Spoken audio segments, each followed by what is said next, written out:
शुरू अल्लाह के नाम से जो बड़ा मेहरबान बहुत रहम करने वाला है।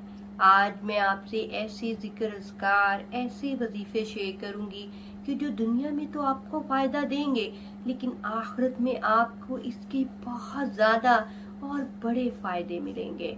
हमारे बहुत सी बहनें बहुत से भाई ऐसे हैं जो नमाज तो अदा करते हैं लेकिन दुनिया के कामों में इतने मसरूफ़ हैं कि ज़िंदगी उन्हें टाइम नहीं देती, उन्हें मौका नहीं देती कि वो इबादत करें, नफल पढ़ें, तस्बीहां करें, क्योंकि वो दुनिया के कामों में बहुत मसरूफ़ हैं।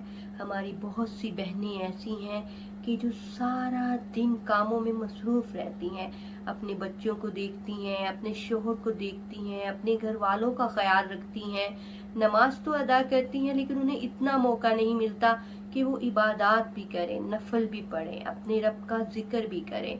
ज़िंदगी उन्हें इतना मौका, इतना टाइम नहीं देती। तो आज की वीडियो उन बहनों के लिए है कि वो ये जिक्र करें जिनका सवाब बहुत ज़्यादा है। आपका बहुत कम टाइम लगेगा लेकिन आपको सवाब इतना ज़्यादा मिलेगा कि जब आप इसका सवाब आखिरत में देखेंगे, इसका अजर देखेंगे, तो आप हैरान हो जाएंगे कि इतने कम टाइम में मैंने इतना कुछ कमा लिया, मुझे इतनी ज़्यादा नेकियां मिल गई। ये ऐसे वजीफे हैं। तो मैं आपसे एक हदीस शेयर करूंगी। सुनन निसाई हदीस नंबर 10,680। हजरत उम्मे हानी कहती हैं कि या रसूल अल्लाह सल्लल्लाहु अलैहि वसल्लम, मैं बूढ़ी हो गई हूँ, मुझसे बहुत ही लंबे चौड़े वजीफे नहीं होते, मुझे कोई ऐसा वजीफा बताएं, कोई ऐसा अमल बताएं कि जो मेरी कफायत करे, मतलब हर चीज़ के लिए वो काफ़ी हो जाए और उसके बाद मुझे कोई और वजीफा करने की ज़रूरत ना पड़े। तो सबसे पहले आप सल्लल्लाहु अलैहि वसल्लम ने फरमाया कि सुबहान अल्लाह पढ़ लिया करो 100 बार, तुम्हें 100 गुलाम आजाद करने का सवाब मिलेगा। हमसे एक रोजा टूट जाए तो हमें एक गुलाम आजाद करना होता है, तो 100 गुलाम आजाद करने का सवाब मिलेगा, मतलब 100 रोजों जितना सवाब मिलेगा, ऐसा समझ लें। और आप अंदाजा लगाएं कि 100 दफा सुबहान अल्लाह पढ़ने में हमारा कितना टाइम लगेगा, लेकिन हमें सवाब क्या मिलेगा कि हमने 100 गुलाम आजाद किए। कितनी बड़ी फजीलत है इस जिक्र की। फिर आप सल्लल्लाहु अलैहि वसल्लम ने फरमाया कि 100 दफा अल्हम्दुलिल्लाह पढ़ लिया करो, तुम्हें 100 घोड़े अल्लाह की राह में जहाद में भेजने का सवाब मिलेगा। 100 घोड़े, आप अंदाजा लगाएं कि कितनी ज्यादा फजीलत है कि वो ऐसा हो जाएगा कि जैसे तुमने 100 घोड़े अल्लाह की राह में जहाद के लिए भेजे। उसके बाद आप सल्लल्लाहु अलैहि वसल्लम ने फरमाया कि 100 दफा अल्लाहु अकबर पढ़ लिया करो, तुम्हें 100 ऊंट अल्लाह की राह में भेजने और उसको कुर्बान करने का सवाब मिलेगा। आप जानते होंगे कि एक ऊंट की कीमत क्या है, कम से कम 2-2.5 लाख। तो ये वजीफा करोड़ों का, अरबों का है। इतनी ज्यादा फजीलत है इसकी कि जैसे तुमने, कितना टाइम लगेगा आपका अल्लाहु अकबर पढ़ने में 100 दफा, लेकिन इसकी फजीलत, इसका सवाब कितना ज्यादा है। आपके नामा माल में लिख दिया जाएगा कि जैसे आपने 100 ऊंट अल्लाह की राह में कुर्बान किए। सुभान अल्लाह।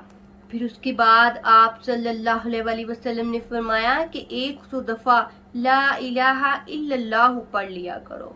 ये जमीन और आसमान में जितना फासला है उसे सवाब से भर देगा।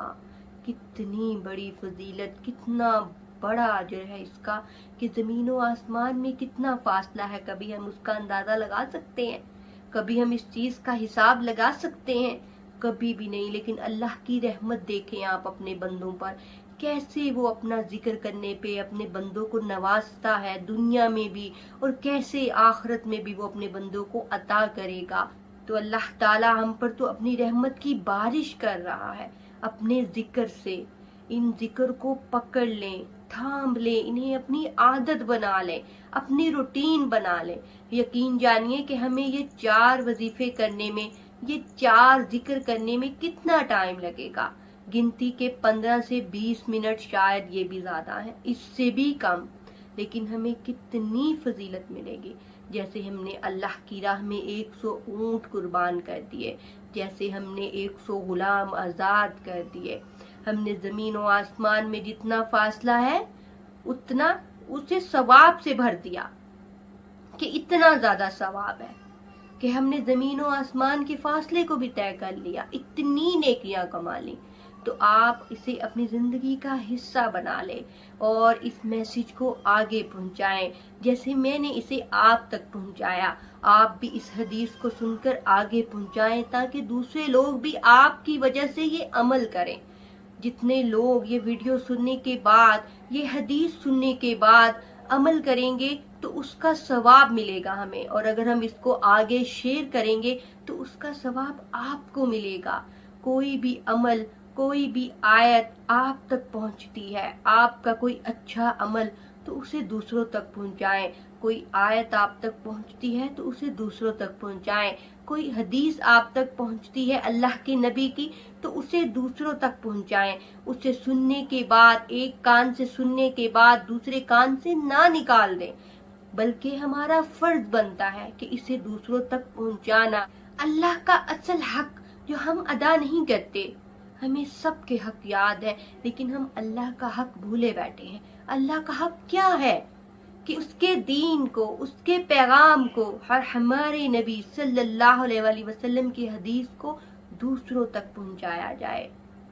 تو آپ بھی اس کو دوسروں تک پہنچائیں. اللہ تعالی ہمیں دنیا اور آخرت دونوں میں بھلائیاں عطا کرے اور ہمیں جہنم کے عذاب سے محفوظ رکھے. آمین.